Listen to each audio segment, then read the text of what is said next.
तो आप मुझे बताइएगा, थोड़ी बताने वाली चुपचाप बड़ा बात है, ये बताने वाली बात थोड़ी है। लेकिन मेरी भाभी सच में बहुत सुंदर है और बाबू भी बहुत सुंदर है, सच्ची बता रही हूँ। वीडियो में मैं देखते रहती हूँ लोगों का। उसका तो नाम भी आपको याद है कितना? बिल्कुल, आज वीडियो कॉल पे डायरेक्ट नाम बोलिए सार्थक बाबू। क्योंकि मैं देखती हूँ और बहुत चंचल है, बहुत स्वीट है। मैं बहुत जल्द मिलने भी वाली हूँ। जल्दी आइए। लेके चलिएगा घर पे हाँ, मिलवाने। एकदम कि कुछ बोले जाना,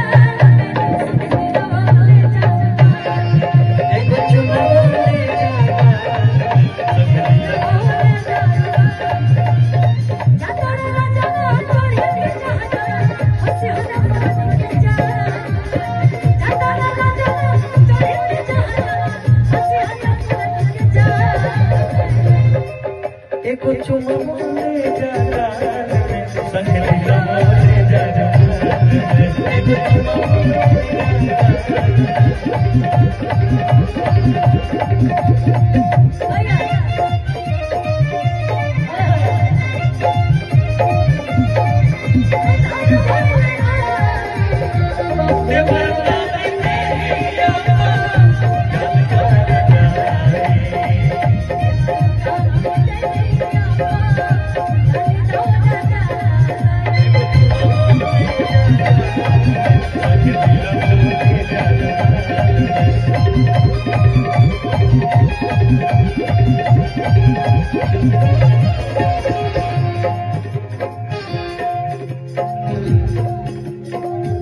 लेकिन एक लाइन में बोलो ए राजा पहिले नहीं बदला।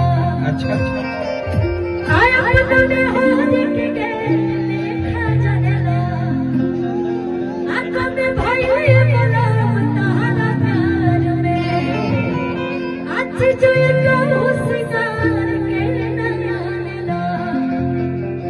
तब राव लाइन किसी न मन को छोड़िया और जा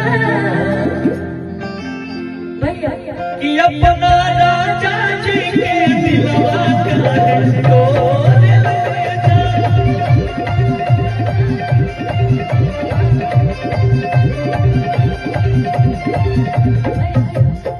ए राजा पहिले अपना बेहोर के ओ भी भइले बोलो तारा प्यार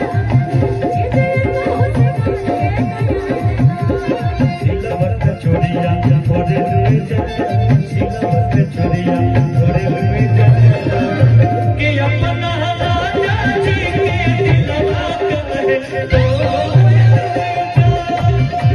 जा। हेलो, ये हमारे प्रवीण भैया हैं। आज हम सब कलाकार इनकी ही वजह से आए हैं। बहुत बहुत धन्यवाद भैया को इतना सम्मान। और ये यहाँ नहीं रहते हैं, विदेश में रहते हैं, लेकिन दिल हमेशा इनका देश से जुड़ा रहता है। तो ये पिछले बार भी हम लोग आए थे इनके घर पे कार्यक्रम में यहीं पर, और दोबारा फिर इस बार आए, जिसमें आप आई हैं, कभी काव्या जी आई हैं। और जो एक बार आते हैं ये बुलाते हैं अपनी मर्जी से, लेकिन जाते हैं लोग इनकी मर्जी से। यही इनका प्यार। ये देश से लेकर विदेश तक का सफर करते हैं भैया। तो एक लाइन में इनके लिए बोलूंगी, इनके स्वागत। जरूर जरूर जरूर। कि आशा ही तू चारो मोर छलेरा आयो पिया बिहार के कइलेरा। झारखंड राते भले विदेश में लेकिन दिल हिंदुस्तानी है।